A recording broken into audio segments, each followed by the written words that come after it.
Hello, everyone. You are welcome once again to the Communities Partners meeting. Thank you so much for making time from your Memorial Day weekend to talk about this very important item, which is House Resolution 82. I just want to give you a few context before we get started and go through what is going to be our agenda for today. Um, House, House Resolution 82 is a proposed piece of legislation that directly affects our country, Nigeria. And we thought it's very important to first and foremost create awareness about this piece of legislation, try as much as possible to get practitioners and leaders who are helping to champion this legislation, have the opportunity for members of our community to directly ask questions and make some clarifications that they may have, and then proceed to making a decision to the extent of their support for this piece of legislation. So you're going to be hearing from several organizations, leaders, as we proceed. If you, just to make it a little bit interactive, please let us know where you're joining from in the chat box, particularly your organizations that you're representing, because we recognize that a lot of organizations are participating. I should also mention that this meeting is being recorded, and if you object to being recorded, you may eject at this time. So you're going to be hearing from Dr. Toyin Opesami. She's a Nigerian Center board member and part of the leadership of NAPAC, which is a Nigerian American Public Affairs Community. McKenna Wendt, International Christian Concern. Kola Alakbini, Foundation for Religious Freedom. Stephen Enada, International Committee on Nigeria.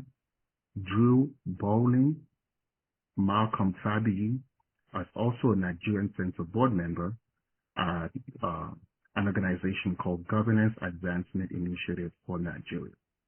Gonna go straight to the chat box and see.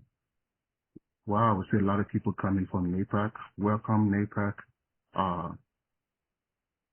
Welcome, NAPAC. Excellent. Okay, so I want to do a little quick overview of Nigerian Center. For those who may not know Nigerian Center, I'm going to make it super quick. And then I'm also going to turn it over to Dr. Toyin Opesami to just give us an overview while we're here. Before I proceed, let me turn it actually to Dr. Toyin at this time, just to do some welcome, particularly for the NAPAC members that are here, and just help us set the stage. Good evening, everyone, and thank you for coming. I actually called this meeting because when Benga informed me of need to make a decision on this issue, I felt it is just fair for our NAPAC leadership and members, as well as the Nigerian Center Board and all of us, to come together and get to know exactly what the issues are so we can make the right decision on what to do.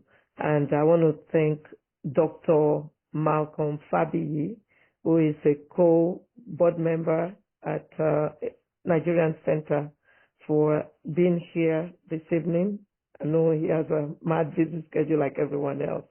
We also have the executive board.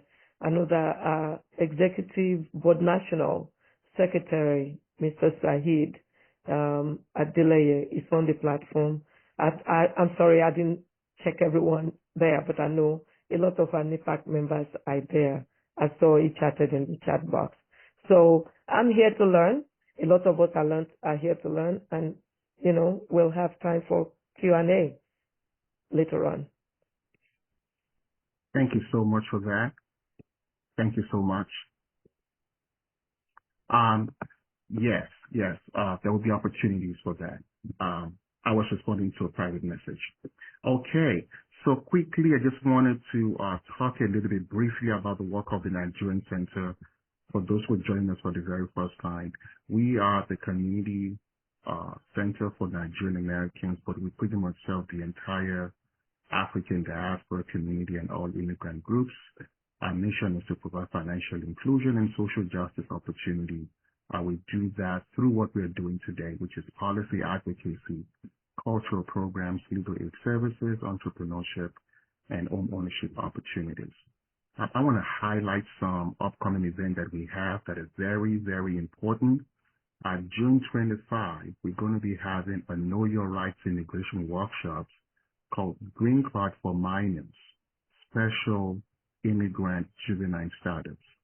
At the immigration clinic, we get a lot of cases of those who are now adults but came to the United States as a minor, and no one told them about this pathway for residency and citizenship, and it becomes too late at that particular point in time.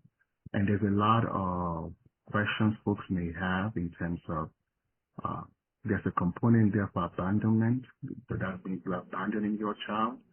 So there's a very, very important event. We ask that leaders, please let families, community leaders know about this. We can solve a lot of pain points for several members of our family. I should know every Thursday we have a walk-in immigration clinic at the Nigerian Center. And those who are not in the DC area, you are also able to book an appointment and speak to a lawyer virtually. Dr. O, can you speak briefly about the Africa Day? Yeah, thank you. We have Africa Day coming up June 1st at Riverdale.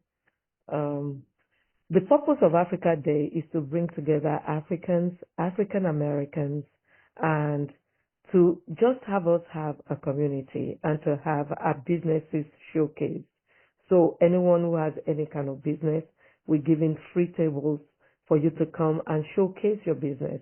If you have wares to sell, come sell it all for free. We will, allow even caterers to sell their food, and we will provide the drinks for everyone that comes to participate. It is a time of strengthening, a time to get together. It's time that we realize that we're one. This is going to be at St. Bernard Catholic Church in Riverdale, Maryland, June 1st from 10 a.m. to 6 p.m. I'll post it in the chat box. Excellent. Somebody to help me. Thank you. Thank you so much. And also, while we talk about the organizations and opportunities to get involved, once again, if you have not read this piece of legislation, there's an opportunity to actually read it, because we actually want you to come with prepared questions. So I'm going to run through opportunities to get involved in the work we do at the Nigerian Center. We do have a YouTube page that has all the recordings of our Know Your Right workshop series, particularly the area of immigration, taxes, home ownership opportunities. You can do so on our media page. We just posted a number of volunteer opportunities for those who are interested to volunteer at the Nigerian Center. And you can do so with the link on the screen. We have a community partners. This program, this conversation is a community partners meeting. So whenever we have an opportunity like this, we uplift such issues and try to get the buy-in of our community partners. If you're not following Nigerian Center on social media, we are active on Facebook, Twitter, LinkedIn, Instagram, and YouTube, and our handles are on the screen: The Nigerian Center and Nigerian Center. Speaking opportunities, there is a speaker tab on our Get Involved on the website. You can submit a short application to speak at Nigerian Center programs. If you're not yet a donor of Nigerian Center, we're volunteer-led organizations. We can truly and really, really use your donation. We are 501c3, we're tax deductible. Please support the work of the Nigerian Center. That said, I want to get started with the reason why we are all here. Thank you once again. House Resolution 82, and the whole purpose is to redesignate Nigeria on the country of particular concern. The summary of this proposed legislation is expressing a sense of Congress regarding the need to designate Nigeria a country of particular concern for engaging and tolerating systematic, ongoing, egregious violations of religious freedom, and the need to appoint a special envoy for Nigeria and the Lake Chad region and for other purposes. So just according to the Congress.gov, in terms of the trajectory of this piece of legislation, Nigeria was first on the list of country of particular concern in 2020. I believe it was off that list in 2020. On January 31st, 2023, Representative Congressman Christopher Smith introduced this legislation and referred it to the House Committee on Foreign Affairs. February 6, 2024, there was a committee consideration and markup session was held. Currently, there are 30 co-sponsors of this bill. My last count was around 29 Republicans and 1 Democrat. Also the same day, we also saw that it was ordered to be reported in the nature of substitute amendment, and the vote results was 26 in favor and 21 against it. As I said, and also as Dr. O said, we are all here to learn. We are coming here with an open mind, and as you know, at the Nigerian Center, we are leading a TPS campaign. So we are keenly interested to see there might be a possibility for this, or there might be not, but ultimately is to educate members of the community on this bill, and then we can now determine the extent of our support and participation. So that said, I'm going to turn it over to you, McKenna. I understand that I'm going to make you a co-host, if I can do so, I believe. If you have a presentation to share, I'm making you a co-host right now. Wonderful. Thank you so much.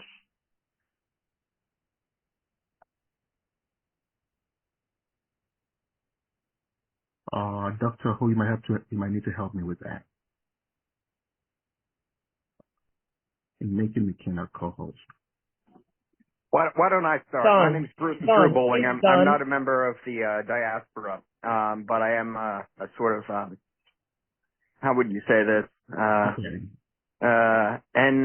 NBN, Nigeria by choice.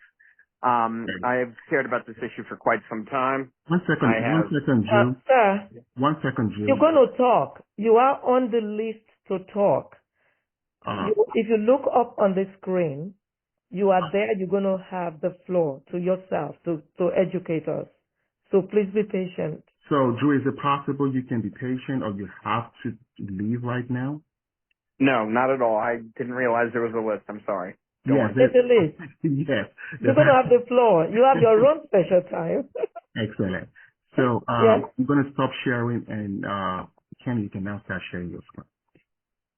Okay, no worries. I'm sure what Drew was going to say was going to be very in line with what I had to say, but let's see. Let me go ahead and get my screen up. Okay, wonderful. All right. Well, thank you guys so much for letting me be here tonight. It's such a privilege to be with all of you. This is my first event to attend with the Nigerian Center, and I'm just so privileged to be here and sharing with all of you. Like Banga said, my name is McKenna Went, and I'm the Advocacy Manager at International Christian Concern. We are a DC-based human rights organization that's focused on the advancement of religious freedom and the protection of persecuted Christians around the world. And we do that primarily through our advocacy, which is our government advocacy here in DC, which is the team that I serve on. And we also provide direct aid, and we raise awareness for the persecution of Christians globally. So I kind of just want to start off my presentation talking about why this issue is important to me. I'm sure some of you are thinking, what is this American young white girl doing on this call, and why does she care about what's happening in Nigeria? And, it's very personal for me in a religious sense because I grew up as a Christian, and a lot of the Christians that we know in Nigeria are facing severe persecution. But it really comes personal to me in Nigeria with the story of the Chibok schoolgirls kidnapping. I heard about that when I moved to DC in 2020, and what was very unique about that story is that it happened on April 14th, which is the day of my birthday. And I really felt like that was kind of the sign from the Lord to open my mind to what's happening in Nigeria and what's happening to the Christians there. And so it was such a privilege because in March of this year, I was actually able to travel to Nigeria for a couple of weeks and visit some of the widows that we work with at some of the IDP camps there. And so it was such a joy to be there and learn about your beautiful country and just the kindness and generosity of the people. So I hope that gives me a little bit of credibility and understanding to why I'm here and why I care about Nigeria's CPC status. But I do kind of want to spend the time talking about the need for CPC status and the importance of it. We all know that HRES 82 is a proposed resolution that expresses a sense of Congress for the need of CPC, but some of you might not be familiar with the CPC designation process, or you might not even know what that means. And so I'm just going to spend a couple of minutes talking about it and what it actually means. So a law was passed in 1998 that requires the president to designate a list of countries that have egregious violations of religious freedom. Every year, the president and the State Department release this list. And what's really important to look at in the language is that it's for countries that either engage in or tolerate religious freedom violations.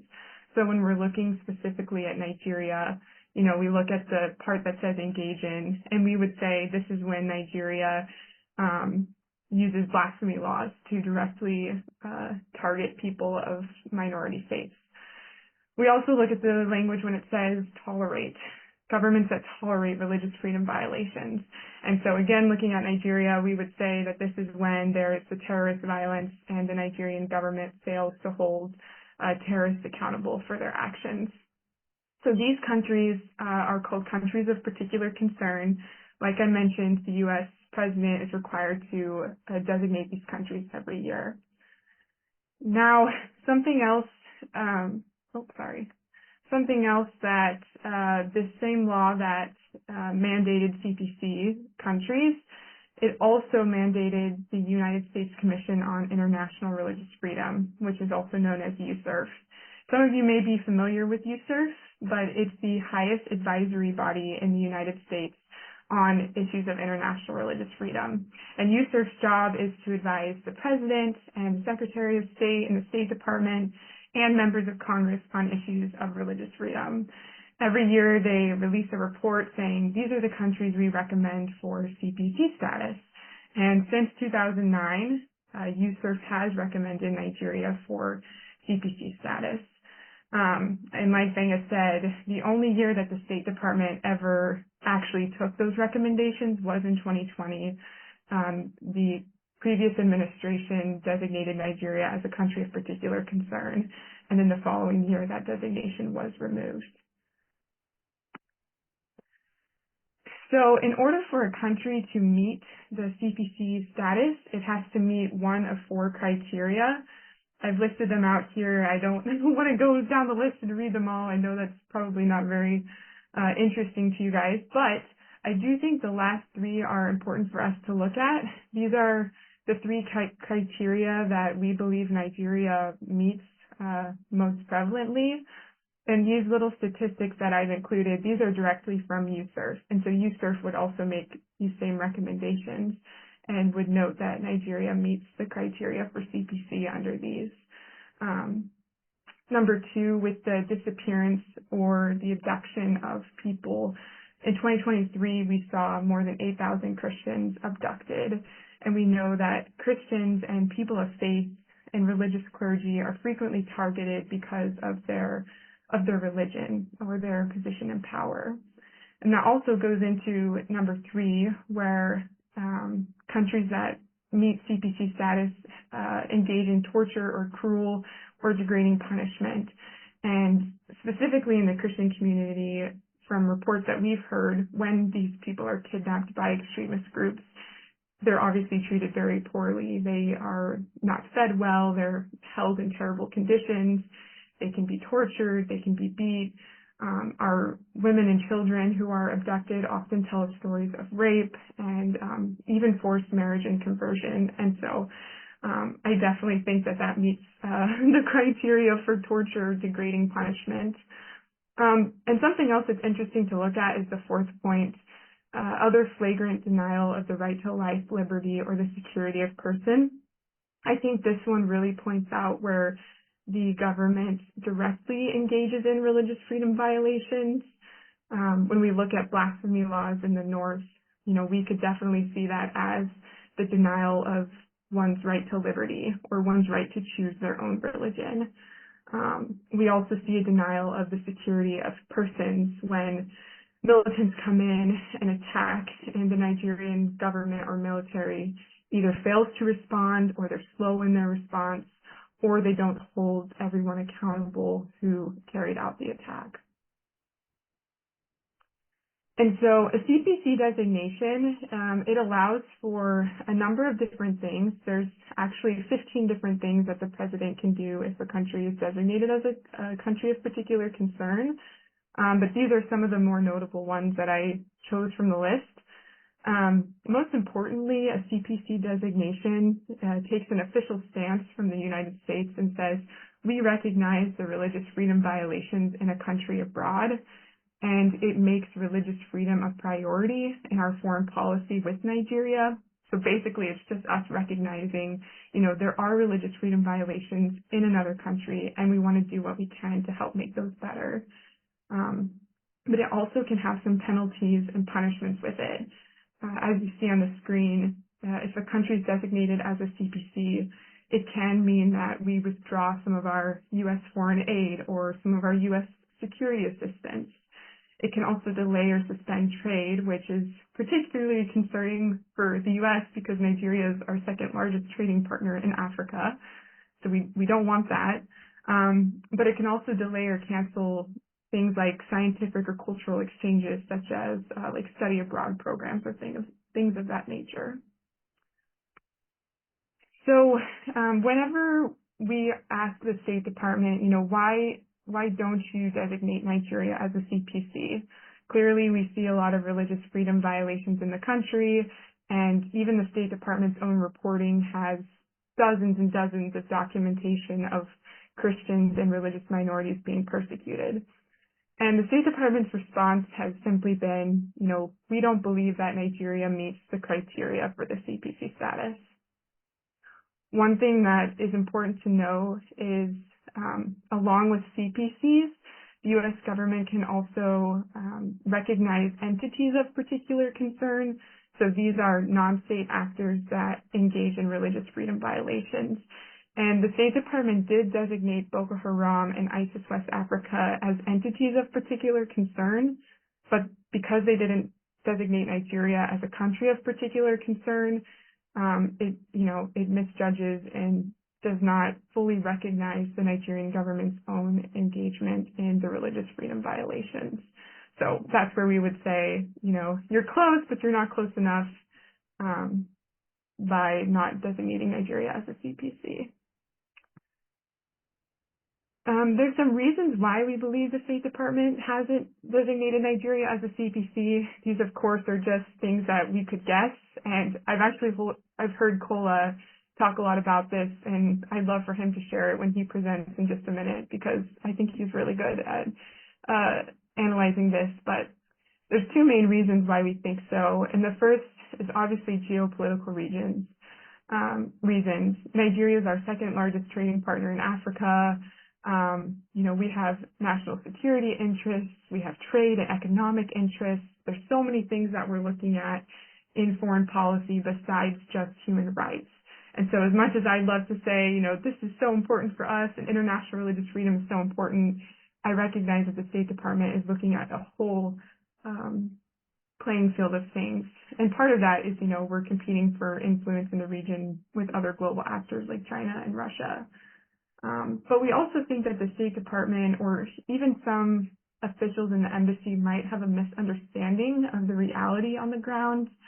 Some of the common pushback that we hear is that the violence that's happening in Nigeria can be attributed to things like climate change or it's farmers-herders conflict.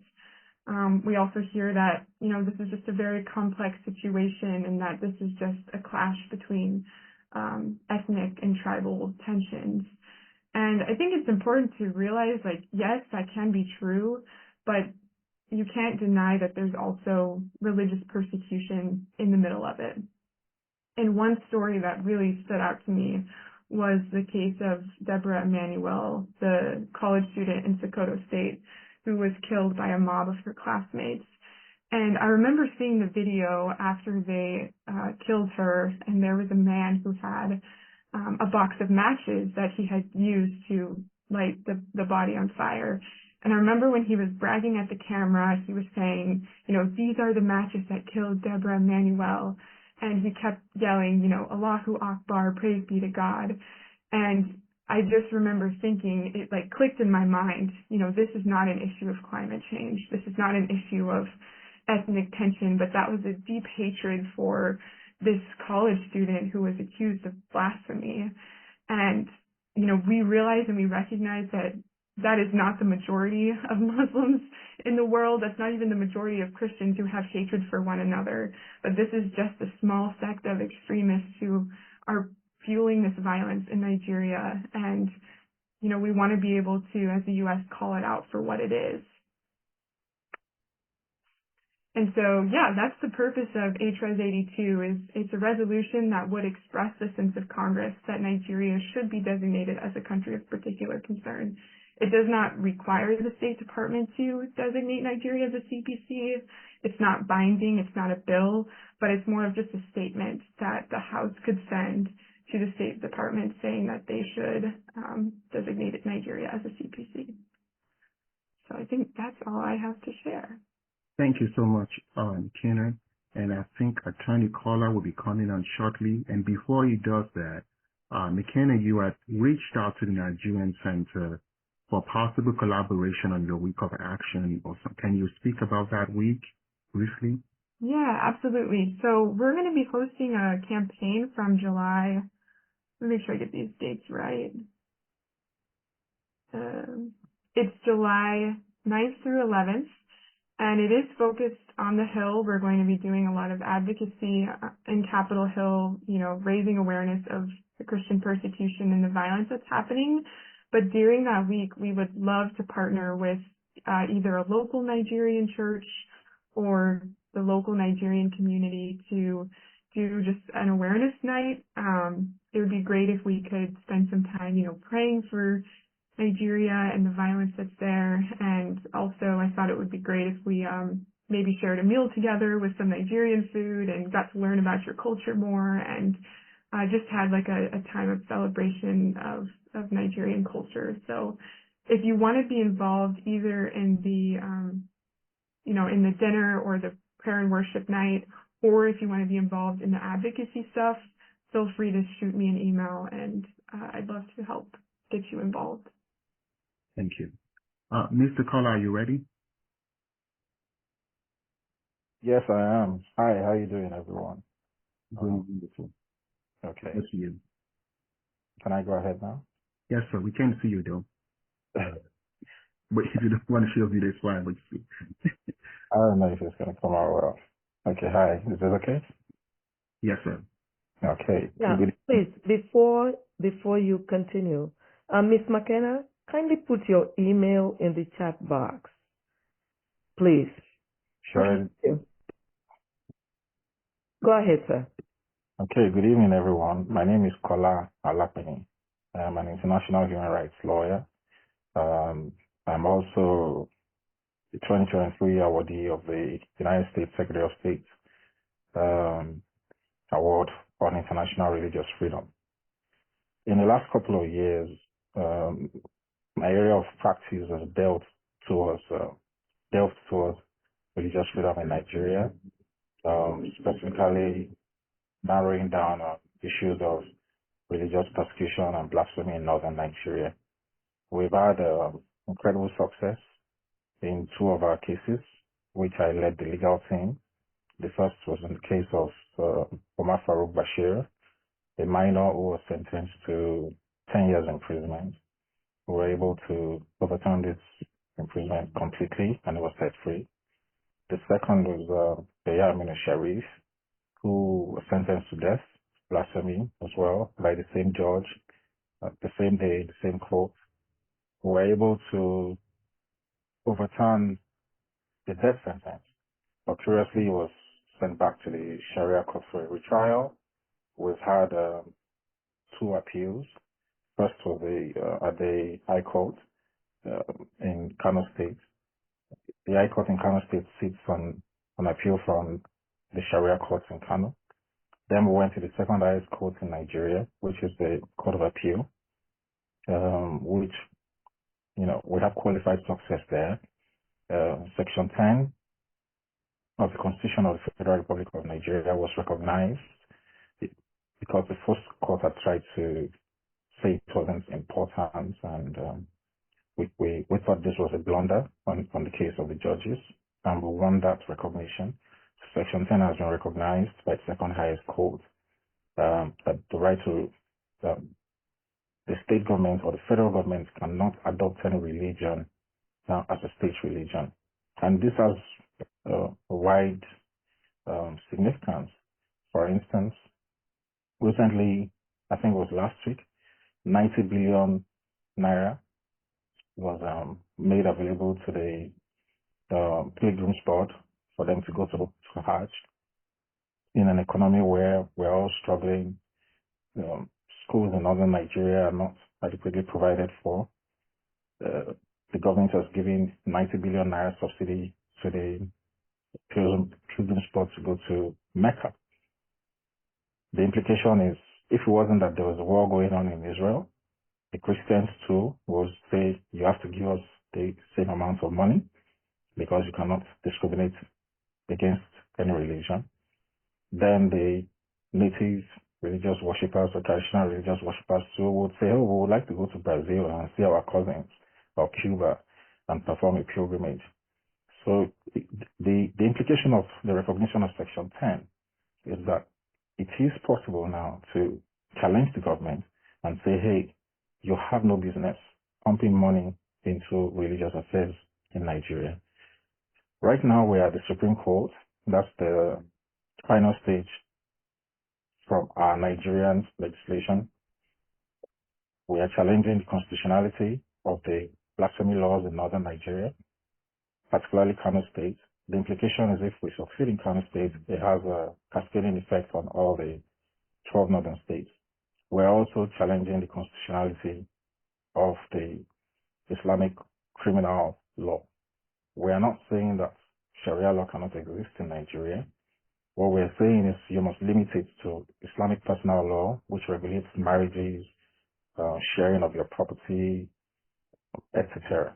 It has no place in Nigeria when it comes to stoning people to death, flogging people,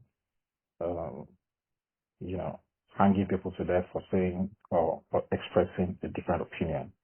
And we're expecting a date at the Supreme Court anytime from now. Next month, I'll be in Nigeria. I'm presently in California now. I'll be in Nigeria from next month to see how we can push this. Secondly, I know Makina mentioned the statistics or the reasons why we think that the United States should designate Nigeria as a country of particular concern. It puts me in an awkward position, especially having been awarded the International Religious Freedom Award by the Secretary of State, how to criticize my host or someone that gave me an award. But I did try to do this because I brought it up in DC in January this year. Unfortunately, Secretary Blinken was not around. He had gone to Israel. But I spoke to his deputies and his assistants, and I said, it's mind-boggling why Nigeria is not on the list of CPC. You're getting it wrong. You got it wrong in Rwanda. When the whole world was, telling you the genocide was going to happen, and you're just turn a blind eye. After your experience in Somalia, you didn't want to go into Rwanda. In 90 days, 1 million people were slaughtered. And you're getting it wrong again now. You're not listening to what people are saying, and what's on ground. And the officials said, there's a criteria which we use, and it's actually not the federal government that is perpetrating these evils, it's the state governments. But guess what? State governments do not control the military. We call our governors chief security officers, but that's just a fancy title. They cannot command troops. That is the responsibility of the federal government. The chief of army staff takes instructions from the chief of defense staff and the president directly. And that's where he takes his orders. And all the service chiefs take their orders from that same chain of command as well. The commissioners of police in various states don't take orders from the governors. They take orders from the Inspector General of Police. So security, policing, prisons, customs, all these lie squarely at the door of the federal government. And the buck stops at the president's table, as he is the commander-in-chief. Also, when they talk about climate change, what does that mean is usually herder, settler issues. It cannot be climate change that has allowed Fulani herdsmen to go and attack church